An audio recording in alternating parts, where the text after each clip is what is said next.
जय श्री कृष्णा। राधे राधे। सारे विष्णु भक्तों को मोक्षदा एकादशी की हार्दिक शुभकामनाएं। आज 11 दिसंबर बुधवार है और आज मोक्षदा एकादशी का व्रत रखा जाएगा। इस एकादशी तिथि के स्वामी श्री हरि विष्णु भगवान और श्री कृष्ण कन्हैया हैं। अगर हम पूरे सच्चे भाव से, सच्ची श्रद्धा से इस दिन व्रत रखें और भगवान श्री हरि विष्णु और श्री कृष्ण जी की पूजा करें तो एकादशी माता हम पर प्रसन्न होकर हमें आशीर्वाद देती है और हमें हमारे व्रत का अनंत गुना फल प्राप्त होता है। मार्गशीर्ष माह के शुक्ल पक्ष में आने वाली एकादशी तिथि को मोक्षदा एकादशी और गीता जयंती एक साथ मनाई जाती है और इस दिन भगवान श्री हरि विष्णु और भगवान श्री कृष्ण की पूजा करने से हमें समस्त पापों से मुक्ति मिलती है और हमारे पूर्वज जो स्वर्ग सिधार गए हैं और नरक की यातना भुगत रहे हैं तो उन्हें भी मुक्ति प्रदान होती है। इसी दिन भगवान श्री कृष्ण ने महाभारत युद्ध के दौरान अर्जुन को गीता ज्ञान दिया था, जो हमारे हिंदुओं के पवित्र ग्रंथों में से एक है। मोक्षदा एकादशी के दिन व्रत रखकर व्रत कथा सुनने से और गीता जी के 11वें अध्याय का पाठ करने से मनुष्य का यश सारे संसार में सर्वत्र फैलने लगता है और उस व्यक्ति के जन्म जन्मांतर के पाप नष्ट हो जाते हैं। नरक में पड़े पितरों का उद्धार होता है, उनके लिए मोक्ष का रास्ता खुल जाता है। इसीलिए मार्गशीर्ष मास के शुक्ल पक्ष की यह एकादशी वाजपेय यज्ञ का फल देने वाली मानी गई है। इस व्रत से बढ़कर मोक्ष देने वाला कोई दूसरा व्रत नहीं है। अब अपने सुनते हैं मोक्षदा एकादशी व्रत कथा। तो सारे विष्णु भक्तों से मेरा निवेदन है कि इस कथा को श्रद्धा भाव से पूरा सुने। कथा सुनते समय बीच में बातचीत ना करें और ना ही बीच बीच में खड़ा होना चाहिए। मन को एकाग्र करके प्रसन्नचित होकर कथा सुनने से हमें हमारे व्रत का पूरा पुण्य फल मिलता है, क्योंकि हमारी श्रद्धा और लगन देखकर भगवान श्री हरि विष्णु और लक्ष्मी माता हम पर बहुत ही ज्यादा प्रसन्न हो जाते हैं और हमें अपना आशीर्वाद प्रदान करते हैं। सभी की मंगल कामना के साथ मोक्षदा एकादशी व्रत कथा। बोलो श्री हरि विष्णु के अनंत स्वरूपों की जय हो। एक बार अर्जुन ने भगवान श्री कृष्ण से कहा कि आपने उत्पन्ना एकादशी की उत्पत्ति, महात्म्य आदि सुनाकर मुझे धन्य कर दिया है। हे परम पूजनीय भगवान श्री कृष्ण, हे त्रिलोकीनाथ, आप सभी को सुख व मोक्ष देने वाले हैं। मैं आपको बारंबार प्रणाम करता हूँ। हे प्रभु, आप कृपा करने वाले हैं। आप मेरी एक और जिज्ञासा को शांत कीजिए। तो भगवान श्री कृष्ण ने कहा कि हे अर्जुन, जो कुछ भी जानना चाहते हो निर्भय होकर कहो, मैं तुम्हारी हर जिज्ञासा को शांत करूंगा। तो भगवान श्री कृष्ण की बात सुनकर अर्जुन बोले कि हे प्रभु, यह जो मार्गशीर्ष माह के कृष्ण पक्ष की एकादशी के विषय में आपने बतलाया है, उसे सुनकर मुझे बड़ी ही शांति प्राप्त हुई है। अब आप कृपया करके मार्गशीर्ष माह में आने वाली शुक्ल पक्ष की जो एकादशी है, उसके विषय में भी सब कुछ बताने की कृपा करें। मुझे यह भी बताएं कि उसका नाम क्या है, उस दिन कौन से देवता की पूजा की जाती है और उसकी पूजा की विधि क्या है, और उस दिन व्रत करने से मनुष्य को कौन से फलों की प्राप्ति होती है। हे प्रभु, मेरे इन सभी प्रश्नों का विस्तार सहित उत्तर दीजिए, जिससे मेरी जिज्ञासा दूर हो सके। आपकी अति कृपा होगी। तो अर्जुन की जिज्ञासा सुनकर भगवान श्री कृष्ण बोले कि हे अर्जुन, तुमने बहुत ही श्रेष्ठ प्रश्न किया है, इसीलिए तुम्हारा यश पूरे संसार में फैलेगा। मार्गशीर्ष माह के शुक्ल पक्ष की एकादशी अनेक पापों को नष्ट करने वाली है। संसार में इसे मोक्षदा एकादशी के नाम से जाना जाता है। इस एकादशी के दिन श्री दामोदर भगवान का धूप, दीप, नैवेद्य आदि से भक्ति पूर्वक पूजन करना चाहिए। हे कुंती पुत्र, इस एकादशी व्रत के प्रभाव से नरक में गए हुए माता पिता एवं पितर आदि को स्वर्ग की प्राप्ति होती है। मैं तुम्हें इस एकादशी से जुड़ी हुई एक पौराणिक कथा सुनाता हूँ, ध्यान पूर्वक सुनना। वेखानस नाम का एक राजा प्राचीन नगर में राज करता था। उसके राज्य में चारों वेदों के ज्ञाता ब्राह्मण रहते थे। राजा अपनी प्रजा का पुत्रवत पालन किया करता था। सारी प्रजा भी अपने राजा से बड़ी ही प्रसन्न रहती थी।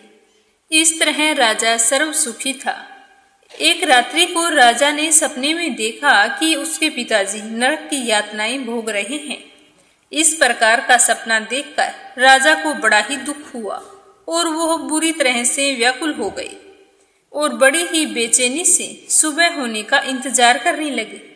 सुबह होते ही राजा ने ब्राह्मणों को बुलाकर उनके समक्ष अपने सपने की बात रखी और कहा कि हे ब्राह्मणों, रात्रि में मैंने सपने में अपने पिताजी को नरक की यातनाएं भोगते हुए देखा है। उन्होंने मुझसे कहा है कि हे पुत्र, मैं घोर नरक भोग रहा हूँ, मेरी यहाँ से मुक्ति कराओ। जब मैंने उनके यह वचन सुने तब से मुझे चैन नहीं है। मुझे अब राज्य, सुख, ऐश्वर्य, हाथी घोड़े, धन, स्त्री, पुत्र आदि कुछ भी नहीं चाहिए। किसी तरह का सुख मुझे नहीं चाहिए। अब आप लोग मुझे बताएं कि मैं क्या करूं, कहाँ जाऊं? इस दुख के कारण मेरा शरीर तप रहा है। आप लोग मुझे किसी प्रकार का तप, दान, व्रत कुछ भी बताएं जिससे मेरे पिताजी को मुक्ति प्राप्त हो। यदि मैंने अपने पिता को नरक की यातना से मुक्त कराने के प्रयास नहीं किए तो मेरा जीवन निरर्थक है। जिस आदमी के पिताजी नरक की यातनाएं भोग रहे होते हैं, उस व्यक्ति को इस धरती पर सुख भोगने का कोई अधिकार नहीं होता। हे ब्राह्मण देवो, मुझे शीघ्र ही इसका कोई उपाय बताने की आप कृपा करें। तो राजा के आंतरिक दुख की पीड़ा को सुनकर ब्राह्मणों ने आपस में विचार विमर्श किया और फिर एक मत होकर बोले कि हे राजन, वर्तमान, भूत और भविष्य के ज्ञाता पर्वत नाम के एक मुनि हैं जो यहाँ से ज्यादा दूर नहीं है। आप अपनी समस्या जाकर उन्हें बताएं, वे अवश्य ही इसका कोई सरल सा उपाय तुम्हें बता देंगे जिससे तुम्हारे पिताजी को अवश्य मोक्ष की प्राप्ति होगी। तो ब्राह्मणों की बात मानकर राजा मुनि के आश्रम पर गए। आश्रम में अनेक शांत चित्त योगी और मुनि तपस्या कर रहे थे। चारों वेदों के ज्ञाता पर्वत मुनि दूसरे ब्रह्मा जी के समान बैठे जान पड़ रहे थे। राजा ने उन्हें दंडवत प्रणाम किया और अपना परिचय उन्हें बताया। पर्वत मुनि ने राजा से कुशल क्षेम पूछी। तब राजा ने बताया कि हे मुनिवर, आपकी कृपा से मेरे राज्य में सभी कुशल मंगल हैं, किंतु मेरे समक्ष अचानक एक ऐसी समस्या आ खड़ी हुई है जिसका समाधान मेरे पास नहीं है, जिसकी वजह से मेरा हृदय बड़ा ही अशांत हो रहा है। फिर राजा ने मुनि को व्यथित हृदय से रात में देखे हुए सपने की पूरी बात बताई और फिर दुखी स्वर में कहा कि हे महर्षि, अब आप कृपया कर मेरा मार्गदर्शन करें। मुझे आप बताएं कि मुझे ऐसा क्या करना होगा जिससे मैं अपने पिता को नरक की यातना से मुक्ति दिला सकूं। तो राजा की सारी बात पर्वत मुनि ने बड़ी ही गंभीरता पूर्वक सुनी और फिर अपने नेत्र बंद करके भूत और भविष्य पर विचार करने लगे। कुछ देर गंभीरता पूर्वक चिंतन करने के बाद में उन्होंने कहा कि हे राजन, मैंने अपने योग बल के द्वारा तुम्हारे पिता के सभी कुकर्मों का ज्ञान प्राप्त कर लिया है। उन्होंने पूर्व जन्म में अपनी पत्नियों से भेदभाव किया था। अपनी बड़ी रानी के कहने में आकर उन्होंने दूसरी पत्नी को ऋतुदान मांगने पर भी नहीं दिया।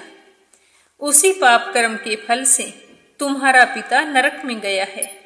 तो यह जानकर वेखानस ने याचना भरे स्वर में कहा कि हे ऋषिवर, मेरे पिता के उद्धार का आप कोई उपाय बताने की कृपा करें। किस प्रकार वे इस पाप से मुक्त होंगे? मुझसे उनकी यह दशा देखी नहीं जाती। तो पर्वत मुनि बोले कि हे राजन, मार्गशीर्ष मास के शुक्ल पक्ष में जो एकादशी होती है उसे मोक्षदा एकादशी कहते हैं। यह मोक्ष प्रदान करने वाली है। अतः आप इस एकादशी का व्रत रखें और उस व्रत के पुण्य का संकल्प करके अपने पिता को अर्पित कर दें। एकादशी व्रत के पुण्य से अवश्य ही आपके पिता की मुक्ति हो जाएगी।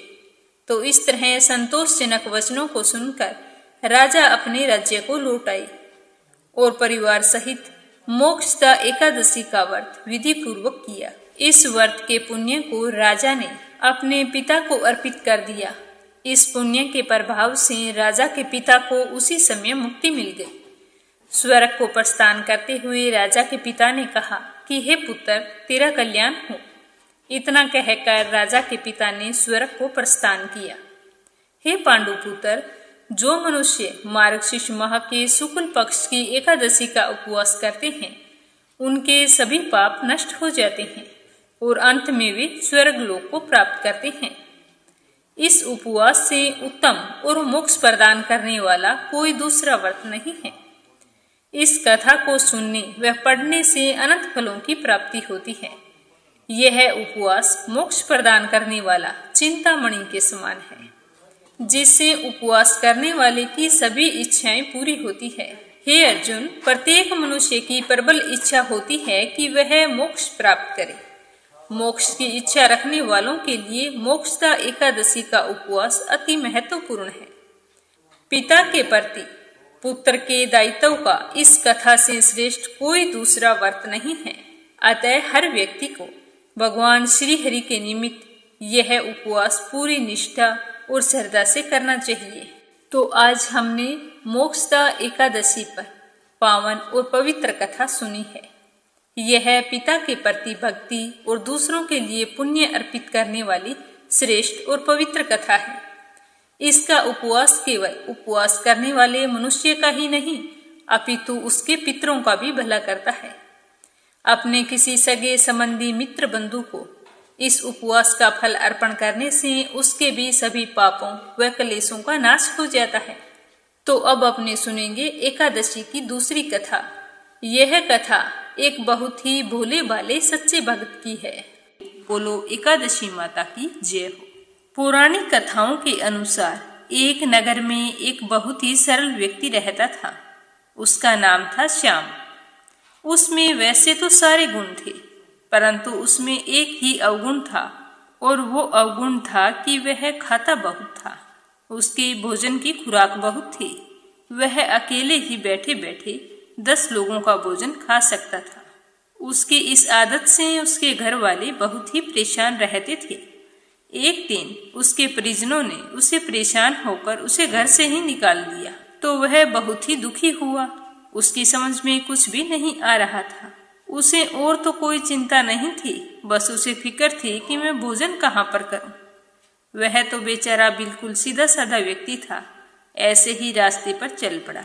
चलते चलते उसने देखा कि एक जगह बड़े ही हष्ट पुष्ट साधु बैठे हुए हैं और उनके साथ उनके कुछ शिष्य भी बैठे हैं। उनकी भी सेहत काफी अच्छी थी। यह देखकर उसने साधु को प्रणाम किया और उन्हें अपनी स्थिति बताई। तो उसकी सारी बात सुनकर साधु ने कहा कि तुम मेरे साथ मेरे आश्रम पर चलो, और कहा कि तुम वहां पर चलकर जितना मर्जी भोजन कर लेना। बस इसके बदले तुम्हें एक ही काम करना है कि हरि का नाम जपना है। तो श्याम तो बहुत ही खुश हुआ। उसकी तो जिंदगी संवर गई, सब कुछ अच्छा हो गया, और वह खुशी खुशी साधु के साथ आश्रम की ओर चला गया। वहां जाकर बस भोजन करता और हरि का भजन करता। भोजन के अलावा उसे कोई और चीज की चिंता भी तो नहीं थी। उसके दिन तो मजे से बीत रहे थे। ऐसा करते करते कई दिन बीत गए। एक दिन सुबह सुबह श्याम ने देखा कि आश्रम के सारे लोग पूजा पाठ में लगे हुए हैं और कोई भी भोजन नहीं बना रहा है। तो यह देखकर वो तो चिंतित हो गया और भागा भागा साधु जी के पास गया और वहां जाकर पूछा कि साधु जी, आज भोजन नहीं बन रहा है, मैं भोजन कहाँ पर करूंगा। तो संत जी ने कहा कि बेटा, आज तो एकादशी है, आज तो सभी का व्रत है, तुम्हें भी व्रत रखना होगा। बेटा, आज तो हमारे यहाँ का नियम है कि एकादशी को निर्जल रहकर पूरे दिन हरि का भजन करना होता है। तो यह सुनकर वो तो साधु से विनती करने लगा कि साधु बाबा, व्रत रखना तो मेरे लिए बहुत ही मुश्किल है। अगर मैंने व्रत रखा तो मैं तो मर ही जाऊंगा। तो साधु का हृदय बड़ा कोमल था। साधु ने उसे एक युक्ति बताई कि तुम ऐसा करो, भोजन की सामग्री साथ लेकर चले जाओ और वन में जाकर भोजन बना लो। जब भी तुम भोजन करो उससे पहले प्रभु श्री राम को भोग लगा देना। वो भोग लगा ले तभी भोजन करना। यह कहकर उसे भोजन की सामग्री देकर विदा कर दिया। तो वह भोजन की सामग्री लेकर खुशी खुशी वन में चला गया। वन में जाकर उसने भोजन तैयार किया और गुरु की आज्ञा के अनुसार भोग लगाने लगा और कहने लगा कि राजा राम जी आओ, प्रभु राम जी आओ, मेरे भोजन का भोग लगाओ। तो इतना कहते ही भगवान श्री राम सीता मैया के साथ वहां पर उपस्थित हो गए और भोजन करने लगे। सारा भोजन कर लिया, थोड़ा सा भोजन छोड़ा और अंतर ध्यान हो गए। तो उसने बचे हुए भोजन से ही अपना गुजारा किया और वापिस आ गया। दूसरे दिन द्वादशी के दिन आश्रम में खूब भरपेट भोजन किया। फिर वह वैसे ही खुशी खुशी रहने लगा। लेकिन जब दूसरी एकादशी आई तो फिर उसने साधु से पूछा, तो साधु ने कहा कि बेटा आज एकादशी है, आज भोजन नहीं मिलेगा। तुम आज भी ऐसा करो, भोजन की सामग्री ले जाओ और वन में जाकर भोजन पका लेना। तो उसने कहा कि हे साधु बाबा, पिछली बार भी आपने थोड़ा सा सामान दिया था जिससे सिर्फ भगवान जी के पेट भरे थे। मैंने तो बचा खुचा भोजन करके ही टाइम पास किया है। आज तुम ऐसा करो, मुझे भोजन की सामग्री ज्यादा दे दो। तो उसकी बात सुनकर साधु बाबा सोचने लगे कि शायद इसका पेट नहीं भरा होगा, इसीलिए यह और मांग रहा है, इसकी खुराक तो थोड़ी ज्यादा है। ये सोचकर उन्होंने फिर से उसे ज्यादा सामग्री देकर वन के लिए विदा कर दिया। तो वो तो वैसे ही वन में जाकर भोजन बनाया और फिर बुलाने लगा कि राजा राम जी आओ आओ, सीता राम जी आओ, मेरे भोजन का भोग लगाओ। तो भगवान इस बार भी प्रकट हो गए, लेकिन इस बार माता सीता के साथ साथ अपने भाई लक्ष्मण जी को भी ले आई। फिर तीनों ने बड़े ही प्रेम पूर्वक भोजन किया और थोड़ा सा भोजन छोड़कर चले गए। तो उसने उसी भोजन से अपना गुजारा किया और आश्रम को लौट आया। 15 दिन बाद फिर एकादशी आई तो उसने फिर राशन मांगा और गुरुजी से कहा कि गुरुजी आप तो थोड़ी सी सामग्री देते हैं, वहां तो पूरा परिवार भोजन करने के लिए आता है तो आटा कम पड़ जाता है। इस बार आप ऐसा करना कि मुझे 60 किलो आटा दे देना। तो यह सुनकर साधु को बहुत ही आश्चर्य हुआ और साधु बाबा सोचने लगे कि यह जरूर झूठ बोल रहा है। भगवान थोड़े इसके भोजन करने आते होंगे, यह आटे को बेच देता है और कहता है कि सामग्री कम थी। यह सोचते हुए साधु बाबा ने उसे भोजन के लिए ज्यादा सामग्री तो दे दी, पर सोचने लगे कि आज इसका पीछा करना होगा। यह सोचकर उसके पीछे पीछे चल पड़े।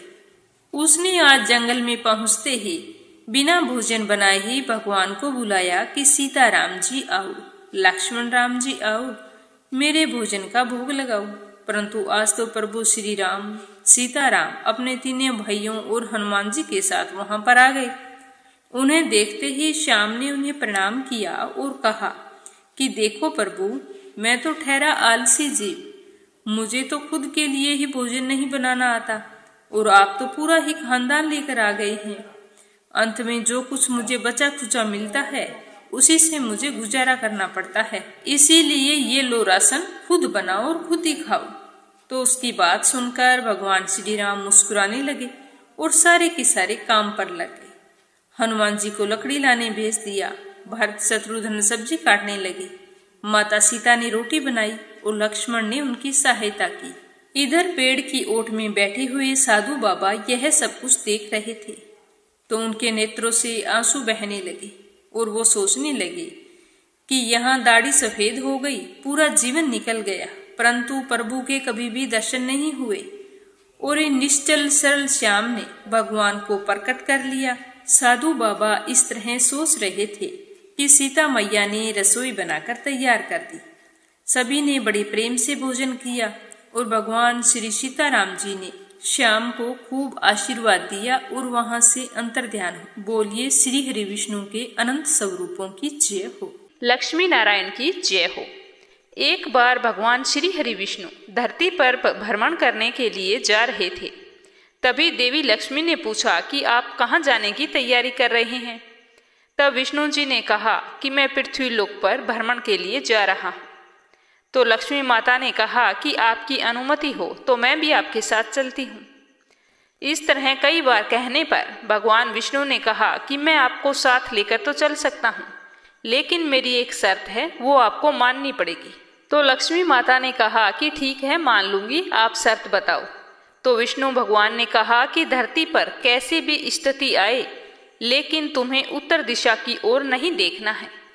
तो देवी लक्ष्मी ने कहा, ठीक है, मैं नहीं देखूंगी, और भगवान श्री हरि विष्णु के साथ चल पड़ती है।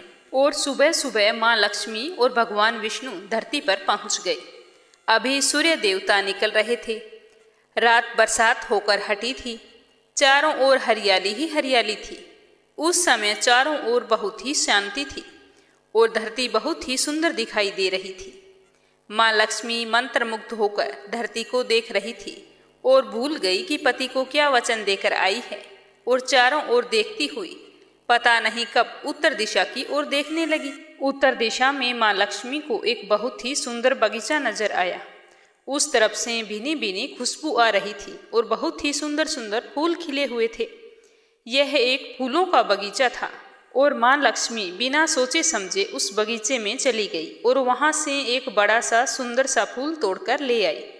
लेकिन यह क्या, जब माँ लक्ष्मी भगवान विष्णु के पास वापस आई तो भगवान विष्णु की आंखों में आंसू थे और भगवान विष्णु ने माँ लक्ष्मी को कहा कि कभी भी किसी से बिना पूछे उसका कुछ भी नहीं लेना चाहिए। यह कहकर भगवान विष्णु ने अपना दिया हुआ वचन भी याद दिला दिया। तो माँ लक्ष्मी को अपनी भूल का पता चल गया।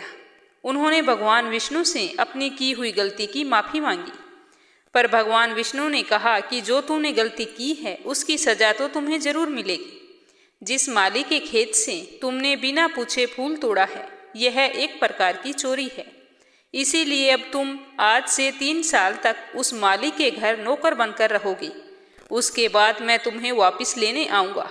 तो माँ लक्ष्मी ने चुपचाप सर झुकाकर हाँ कर दी। फिर भगवान विष्णु वहां से चले गए और माँ लक्ष्मी ने एक साधारण सी गरीब औरत का रूप धारण कर उस बगीचे का जो मालिक था उसके घर गई। तो घर क्या, वो तो एक झोंपड़ा था। उस बगीचे के मालिक का नाम था माधव। वहां पर माधव की बीवी, 2 बेटे और 3 बेटियां रहती थी। सभी उस छोटे से बगीचे में काम कर किसी तरह अपना गुजारा किया करती थी। माँ लक्ष्मी जब एक साधारण और गरीब औरत बनकर उस माधव के झोंपड़े पर गई तो माधव ने पूछा कि बहन, तुम कौन हो और इस समय तुम्हें क्या चाहिए? तो माँ लक्ष्मी ने कहा कि मैं एक गरीब औरत हूँ, मेरी देखभाल करने वाला कोई नहीं है। मैंने कई दिनों से खाना भी नहीं खाया। मुझे कोई काम दे दो, साथ ही मैं तुम्हारे घर का काम भी कर दिया करूँगी। बस मुझे अपने घर के एक कोने में आसरा दे दो। माधव बहुत ही अच्छा आदमी था। उसे उस पर दया आ गई। उसने कहा कि बहन, मैं तो बहुत गरीब हूँ। मेरी कमाई से मेरे घर का खर्च भी बड़ी मुश्किल से चलता है, लेकिन मेरे अगर 3 की जगह 4 बेटियां होती तो भी मुझे गुजारा करना ही पड़ता। अगर तुम मेरी बेटी बनकर रहना चाहती हो, जैसा रूखा सूखा हम खाते हैं उसी में खुश रह सकती हो, तो अंदर आ जाओ। तो माँ लक्ष्मी उसके झोंपड़े में चली गई। इस प्रकार माधव ने माँ लक्ष्मी को अपने झोंपड़े में शरण दी थी और माँ लक्ष्मी 3 साल उस माधव के घर पर नौकरानी बनकर रही। लेकिन जिस दिन माँ लक्ष्मी माधव के घर आई थी उसी दिन से माधव को इतनी आमदनी हुई कि कमाई से एक गाय खरीद ली। फिर धीरे धीरे माधव ने काफ़ी सारी ज़मीन खरीद ली। फिर सबने अच्छे अच्छे कपड़े भी बनवा लिए और एक बड़ा पक्का सा घर भी बनवा लिया। बेटियों के लिए और बीवी के लिए गहने भी बनवा लिए। इस तरह से माधव के खूब अन्न धन हो गया। माधव हमेशा सोचता था कि मुझे इस महिला के आने के बाद ही यह सब कुछ मिला है। इस बेटी के रूप में मेरी तो किस्मत जाग गई है। लेकिन जैसे ही 3 साल पूरे हुए तो उस दिन माधव खेतों से काम खत्म करके घर आया तो उसने अपने घर के दरवाजे पर एक देवी स्वरूप गहनों से लदी हुई एक औरत को देखा। उसे ध्यान से देखा तो पहचान गया कि अरे, यह तो मेरी मुंह बोली चौथी बेटी है। साथ ही यह भी जान गया कि यह तो माँ लक्ष्मी है। तब तक तो माधव का पूरा परिवार बाहर आ गया और सब हैरान होकर माँ लक्ष्मी जी को देख रहे थे। माधव बोला कि माँ, हमें माफ़ कर दो। हमने तेरे से अनजाने में घर के और खेत के सारे काम करवाए हैं। हमसे यह कैसा अपराध हो गया। माँ, हम सबको माफ़ करो। तो माँ लक्ष्मी मुस्कुराई और बोली कि माधव, तुम बहुत ही अच्छे दिल के दयालु व्यक्ति हो। तुमने मुझे बेटी बनाकर रखा, अपने परिवार की सदस्यों की तरह इतना लाड प्यार दिया। मेरे काम करने से कोई भी अपराध नहीं हुआ है। मैंने 3 साल पहले तुम्हारे बगीचे से बिना पूछे फूल तोड़ लिए थे, उसी की सजा मुझे मिली है। तुमसे कोई भी अपराध नहीं हुआ। मैं तुमसे बहुत ही खुश हूँ। मैं तुम्हें वरदान देती हूँ कि तुम्हारे पास कभी भी खुशियों की और धन की कमी नहीं रहेगी। तुम्हें सारे सुख मिलेंगे जिसके तुम हकदार हो। फिर माँ लक्ष्मी अपने स्वामी के द्वारा भेजे गए रथ में बैठकर बैकुंठ को चली गई। हे माँ लक्ष्मी, जैसा माधव को अन्न धन दिया वैसा सबको देना। एक बुढ़िया थी, वह नित्य नियम से तुलसी माता की पूजा करती थी। उसके एक पोती थी, तो वह अपनी दादी को नित्य नियम से तुलसी माता की पूजा करते हुए देखकर वो भी नियम से तुलसी माँ की पूजा करने लगी। अब वह रोजाना सुबह जल्दी उठती, स्नान करने के बाद में सबसे पहले तुलसी माता को जल अर्पित करती, उसी के बाद कुछ खाना पीना करती थी। धीरे धीरे उसका यह नियम बन गया कि वो तुलसी की पूजा किए बिना कुछ भी नहीं खाती पीती थी। इस तरह समय बीतता गया। समय के साथ वो कन्या बड़ी हो गई। जब वो कन्या शादी लायक हुई तो उसके माता पिता ने एक अच्छे से घर में उसकी शादी करवा दी। शादी के बाद जैसे ही वो ससुराल के लिए विदा होने लगी तो उसकी दादी माँ ने उसे एक तुलसी का गमला दिया और कहा कि बेटा, नियम से इसकी पूजा ससुराल में भी करना, इससे तुम्हारे घर में सुख सौभाग्य की वृद्धि होगी। तो वह बड़ी ही खुशी से अपनी दादी माँ से उस गमले को लेकर ससुराल चली गई और रोजाना सुबह जल्दी उठती और फिर स्नान करके तुलसी माता की पूजा करती। उसी के बाद में चाय पीती। ससुराल में उसके 2 जेठानियां थी। वो उसे इस तरह पूजा पाठ करते देखती तो ईर्ष्यावश उसका मजाक उड़ाती थी। कहती कि बड़ी आई नियम धर्म वाली, सारे शास्त्र तू ही जानती है। सुबह का काम काज ना करना पड़े इसीलिए बहाना बनाकर तुलसी की पूजा करने के लिए बैठ जाती है। ऐसा करते करते एक दिन दोनों जेठानियों ने कहा कि क्यों न आज हम इसका गमला छुपा देते हैं, देखते हैं कि ये पूजा कैसे करेगी। तो उन्होंने ले जाकर एक जगह तुलसी का गमला छुपा दिया। वह कन्या स्नान करके इधर उधर गमला ढूंढती रही। काफी देर बाद ढूंढने पर उसे गमला मिला तो उसने पूजा की और उसके बाद में ही भोजन किया। अब उन दोनों जेठानियों का तो रोजाना नियम बन गया। वो उसकी तुलसी के गमले को उठाती और कहीं न कहीं ले जाकर छुपा देती, लेकिन उसने अपनी जेठानियों को कुछ भी नहीं कहा। वह अपनी श्रद्धा से इधर उधर ढूंढकर जब भी उसे गमला मिलता तो उसमें जल सींचकर उसी के बाद खाना खाती। तो एक दिन उसकी जेठानी ने गमले को वहां से उठाया और दूर जाकर जंगल में फेंक आई। तो उस दिन उस कन्या ने स्नान करके गमले को खूब ढूंढा पर उसे गमला नहीं मिला। वह तो बहुत ही परेशान हो गई और दुखी होकर अपने कमरे में बैठ गई और उसने खाना भी नहीं खाया क्योंकि उसका नियम था वो पूरा नहीं हुआ। तो उसे इस तरह से परेशान देखकर तुलसी माता उसकी सच्ची भक्ति से बहुत ही प्रसन्न हुई। तुलसी माँ के आशीर्वाद से उसके कमरे में तुलसी माँ का गमला प्रकट हो गया। अगले दिन जब वह सुबह उठी तो देखती है कि उसके खाट के चारों कोनों पर तुलसी माता का गमला है। तो यह देखकर वो तो बहुत ही प्रसन्न हुई और कहने लगी कि अब मेरी तुलसी माता को कोई नहीं चुरा सकेगा। पूजन करने के लिए मुझे अब कहीं बाहर नहीं जाना पड़ेगा और कोई भी मेरी तुलसी माता को फेंक भी नहीं सकेगा। तो वो जल्दी से स्नान करने के लिए गई और स्नान करके तुलसी माता की पूजा की और पूजा करने के बाद में जैसे ही रसोई घर में वो खाना खाने के लिए गई तो उसे भोजन करता हुआ देखकर उसकी दोनों जेठानियां उसका मजाक उड़ाने लगी और कहने लगी कि लो, देवरानी का नियम धर्म पूरा हो गया। और उसके पास आकर बोली कि तुलसी जी की पूजा कर ली क्या देवरानी जी? तो वह बोली कि हाँ कर ली। तो उसकी जेठानी बोली कि क्यों झूठ बोल रही है, सही सही बोलना कि भूख बर्दाश्त नहीं होती, खाना खाना है तो यूं ही खा ले, पूजा करने का बहाना क्यों बना रही है।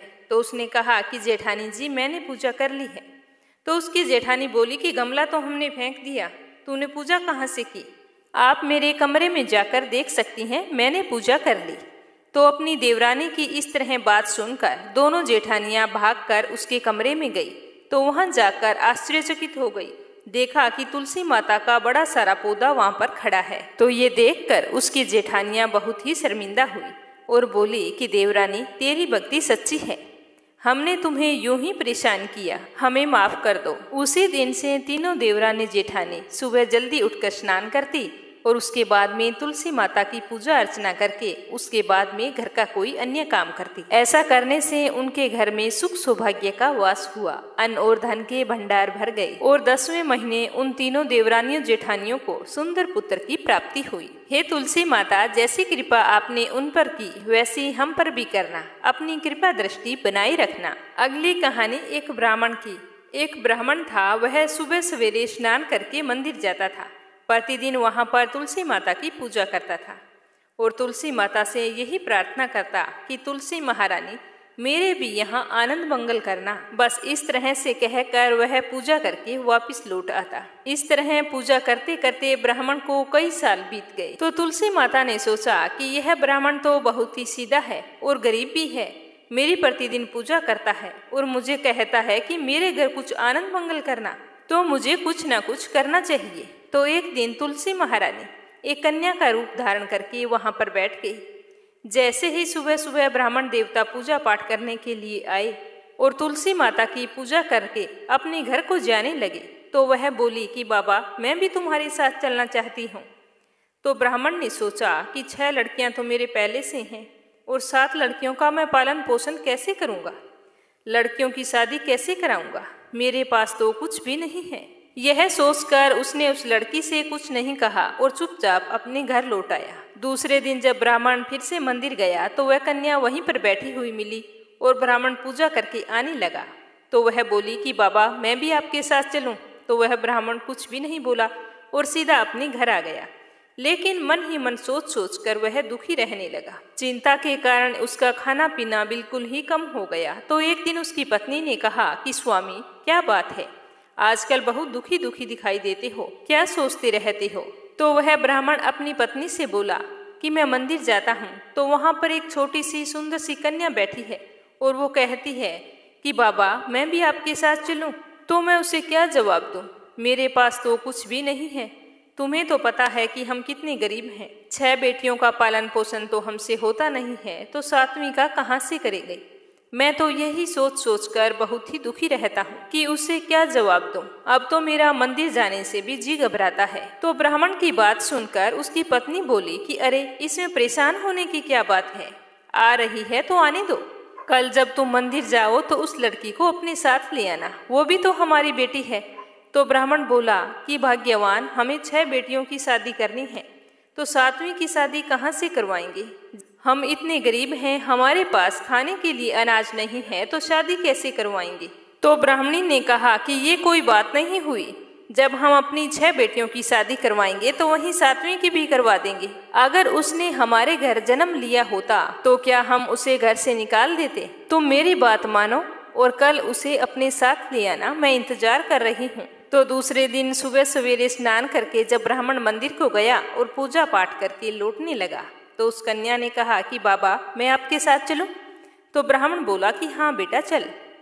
तो वह उसको लेकर घर आ गया। तो उसे देखकर उसकी माँ और उसकी 6 बहनें बहुत ही खुश हुई। वह अपनी बहनों के साथ बहुत ही खुश रहती थी और अपनी माँ का भी काम काज में हाथ बटाती थी। जब तुलसी माता कन्या के रूप में ब्राह्मण के घर आई तो उसी दिन से ब्राह्मण के तो भाग खुल गए। उसकी पंडिताई का काम बहुत ही अच्छे से चलने लगा। दूर दूर के गांव से उसे बुलावा आने लगा। दूर दूर के गांव में ब्राह्मण की खूब प्रशंसा होने लगी। ब्राह्मण के तो ठाठ हो गई, सुख सौभाग्य का वास हो गया, अन्न धन के भंडार भर गए। एक दिन ब्राह्मण ने अपनी पत्नी से कहा कि हमारी 7वीं बेटी तो बहुत ही भाग्यशाली है, उसके आने से हमारे तो भाग खुल गए हैं। तो ब्राह्मणी बोली कि आप बिल्कुल सच कह रहे हैं स्वामी, मैं भी आपसे एक बात कहना चाहती हूँ। हमारी 7 बेटियां विवाह योग्य हो गई हैं, अच्छे से घर वर तलाश करके उनकी शादी कर दीजिए। तो ब्राह्मण ने कहा कि यह तो तुम बिल्कुल ठीक कह रही हो।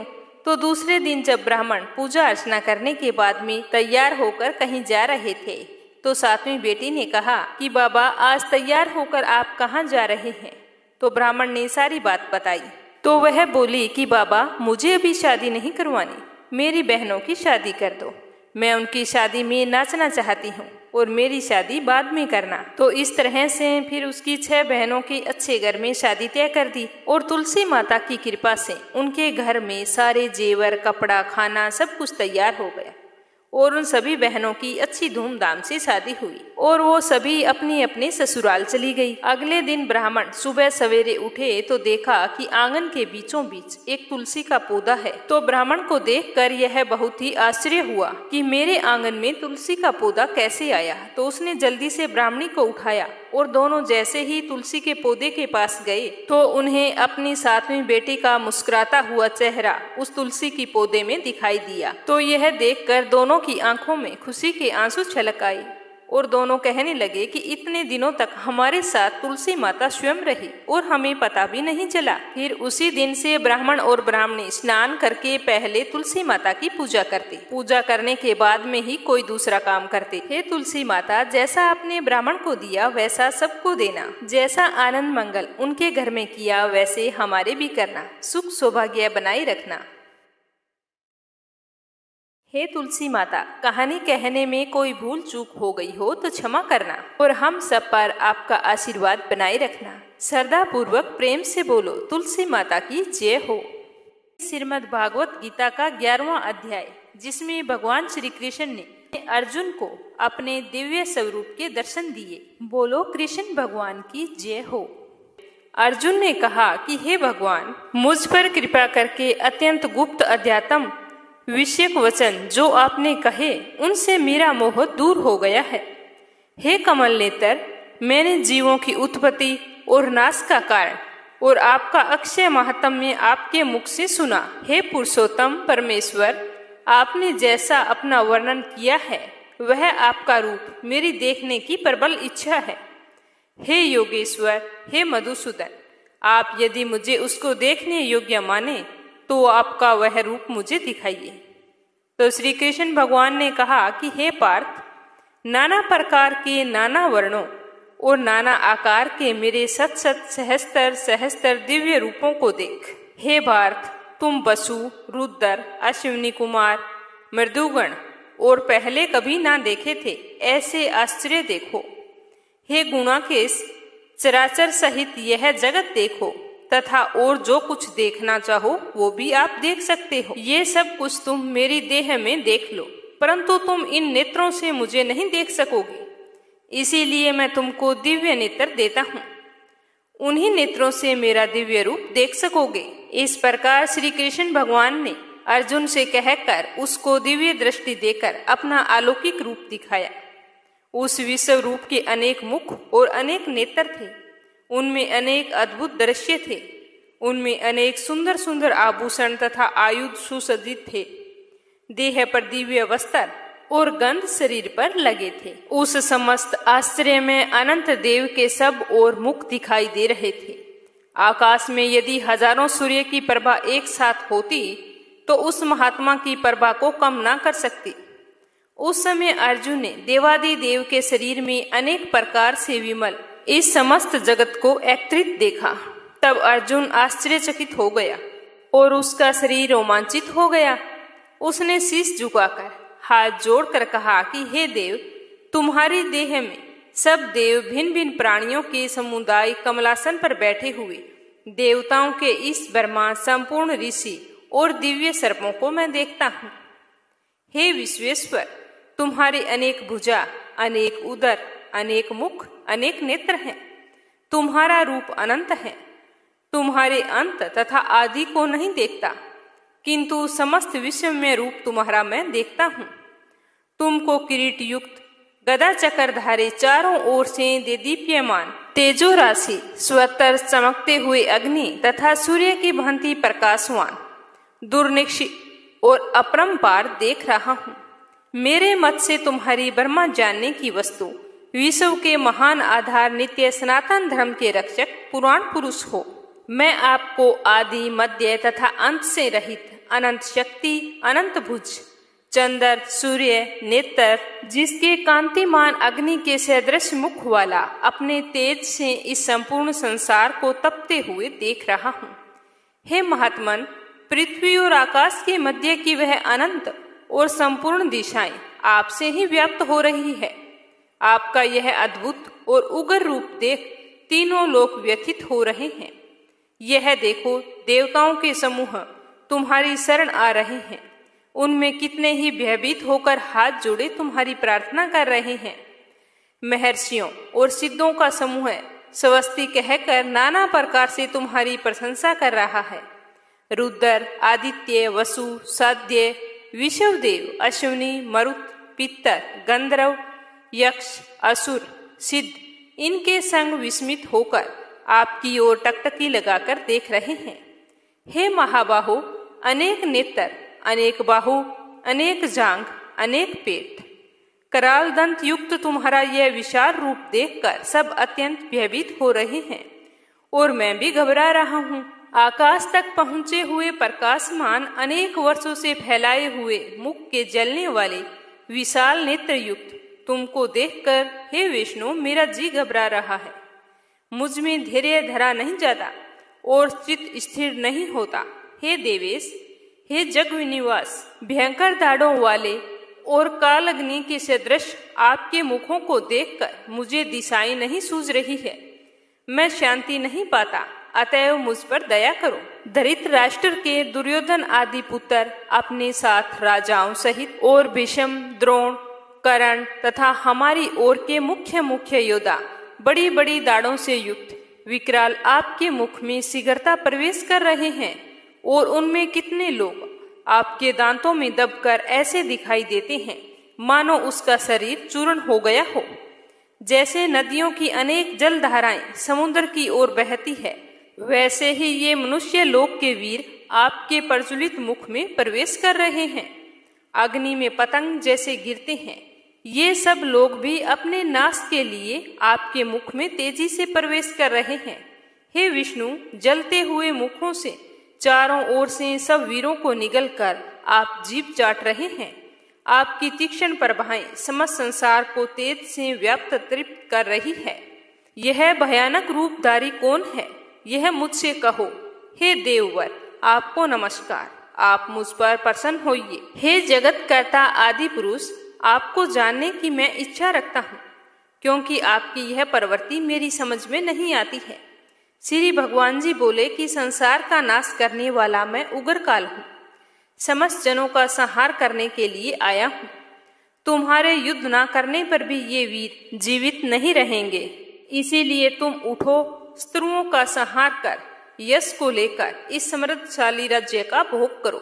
हे सव्यसाचिन, उनको मैंने पहले ही मार रखा है, तुम केवल निमित्त मात्र हो जाओ। मेरे मारे हुए द्रोण, भीष्म, जयद्रथ, कर्ण और अन्य योद्धाओं को मारो। घबराओ मत, युद्ध करो, तुम संग्राम में शत्रुओं को जीतोगे।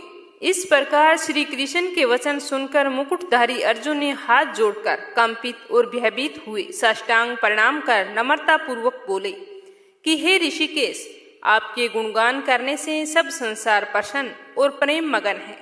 राक्षस डरकर दिशाओं की ओर भागते हैं और सिद्ध आपको नमस्कार करते हैं, सो ठीक ही है। हे महात्मन, हे अनंत, हे देवादिदेव, जगनिवास, आप ब्रह्मा से भी श्रेष्ठ हो। आपको देवता क्यों ना नमस्कार करें। व्यक्त आप हो और अव्यक्त भी आप ही हो तथा इन दोनों से अक्षर भी आप ही हो। हे अनंत रूप, आप आदि देव हो, पुरातन पुरुष हो, विश्व के परम आधार हो, ज्ञाता हो, जय हो, श्रेष्ठ स्थान आप ही हो। विश्व का विस्तार करने वाले आप ही हो।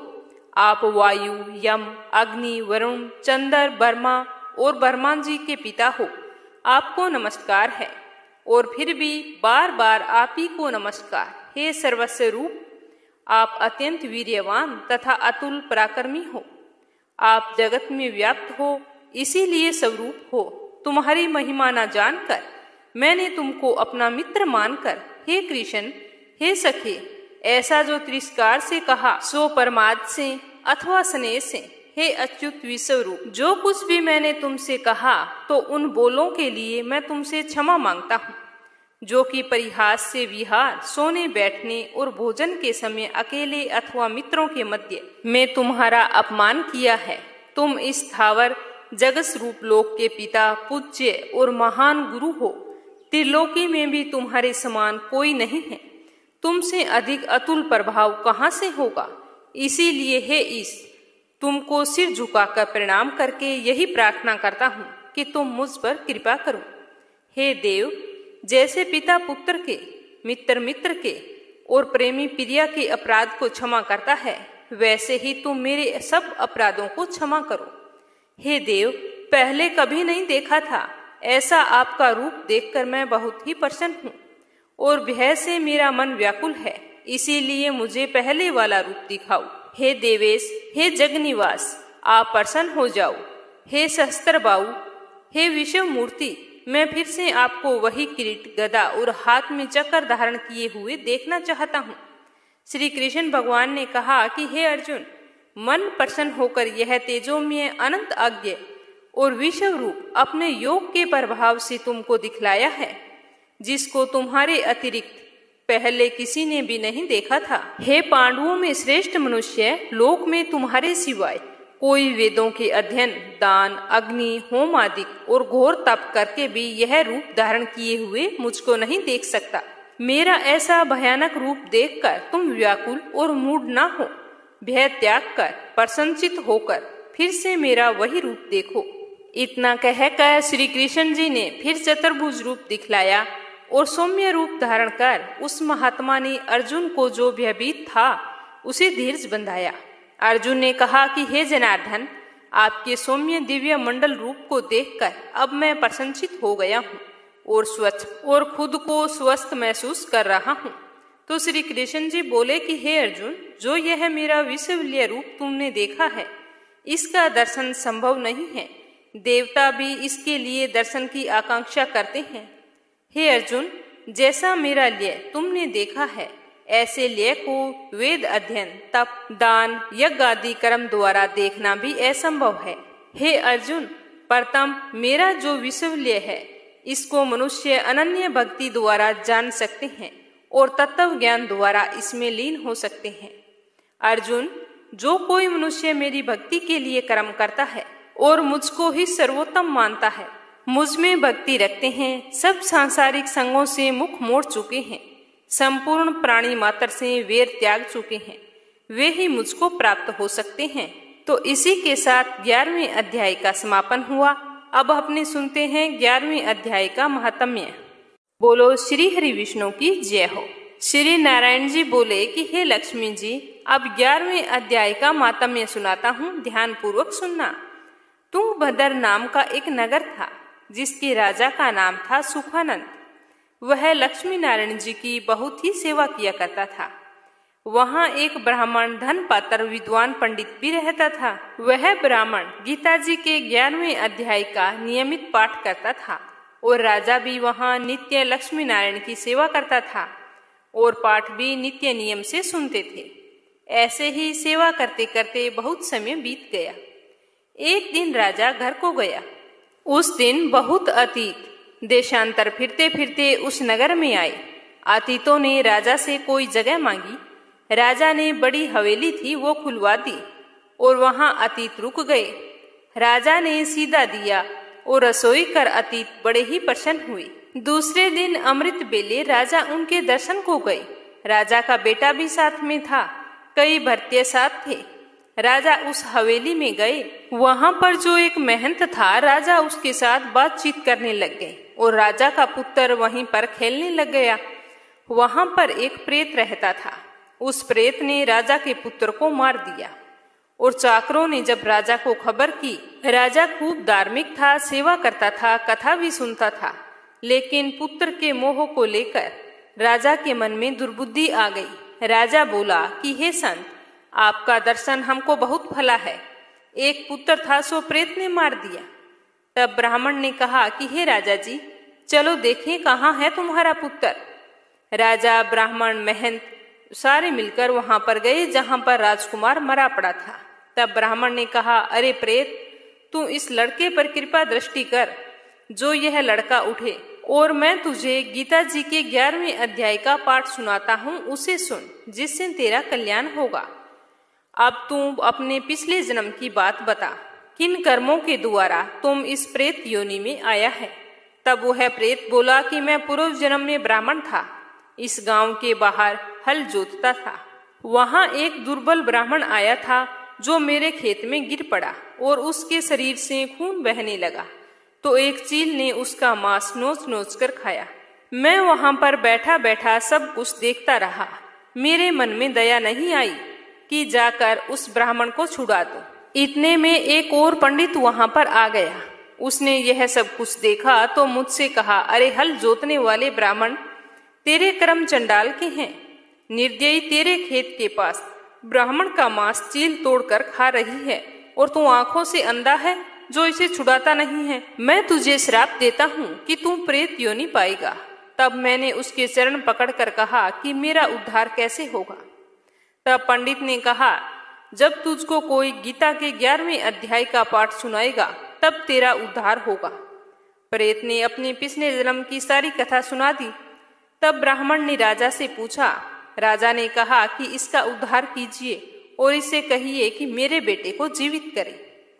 तब ब्राह्मण ने गीता के 11वें अध्याय का पाठ किया और अंजलि में जल लेकर उस प्रेत पर छिड़का, जिससे तत्काल ही वो प्रेत की देह से छूटकर देव देह को प्राप्त हुआ। राजा का पुत्र सावधान हुआ। प्रेत श्याम सुंदर चतुर्भुज रूप होके खड़ा हो गया। स्वर्ग से विमान आया और उसमें बैठकर चला गया। राजा का पुत्र भी गीता के 11वें अध्याय का पाठ सुनने से श्री नारायण जी को प्रायण हुआ और वह भी विमान में बैठकर बैकुंठ गया। तब उस ब्राह्मण से राजा ने 11वें अध्याय का पाठ सुना और मन में कहा कि पुत्र पुत्री आदि सबसे विरक्त होकर गीता का पाठ करे, तुलसी में जल डाला करे। इस प्रकार राजा भी परम गति का अधिकारी हुआ। अब अपनी सुनेंगे लप्सी और तपसी की कहानी। इस कहानी को हर व्रत कथा के बाद में जरूर सुनना चाहिए। इस कथा को सुने बिना हमें हमारे व्रत और पूजा पाठ का पुण्य फल नहीं मिलता है। एक लप्सी था, एक तपसी था। तपसी हमेशा भगवान की तपस्या में लीन रहता था। लप्सी रोजाना 1.25 सेर की लापसी बनाकर भगवान को भोग लगाकर भोजन कर लिया करता था। एक दिन किसी बात को लेकर उन दोनों में कहा सुनी हो गई और दोनों जोर जोर से लड़ने लगे। तपसी कहने लगा कि मैं तो रोजाना भगवान की तपस्या करता हूँ, इसीलिए मैं बड़ा हूँ। तो लप्सी कहने लगा कि मैं रोजाना भगवान को 1.25 सेर की लापसी का भोग लगाता हूँ, इसीलिए मैं बड़ा हूँ। इस तरह कहते हुए वो दोनों जोर जोर से लड़ने लगे। तभी वहां से नारद जी गुजर रहे थे। दोनों को लड़ता हुआ देखकर वहां आ गए और उनसे पूछने लगे कि तुम दोनों लड़ क्यों रहे हो। तो तपसी ने खुद को बड़ा होने का कारण बताया और लप्सी ने अपने बड़े होने का कारण बताया और कहने लगे कि अब आप ही हमारा फैसला कर दो। तो नारद जी कहने लगे कि मैं तुम्हारा फैसला तो कर दूंगा, लेकिन कल आऊंगा, तुम दोनों तैयार रहना।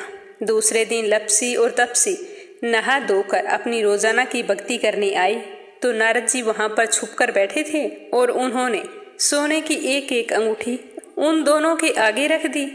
तपसी की नजर जब अंगूठी पर पड़ी तो उसने चुपचाप अंगूठी को उठाया और अपने पैर के नीचे दबा ली। लप्सी की नजर उस अंगूठी पर पड़ी, लेकिन उसने ध्यान नहीं दिया। उसने रोजाना की तरह लापसी बनाई और भगवान को भोग लगाया, फिर स्वयं भोजन करने लगा। तो नारद जी उन दोनों के सामने आ गए। तो देखते ही दोनों कहने लगे कि अब बताओ हम में से कौन बड़ा है।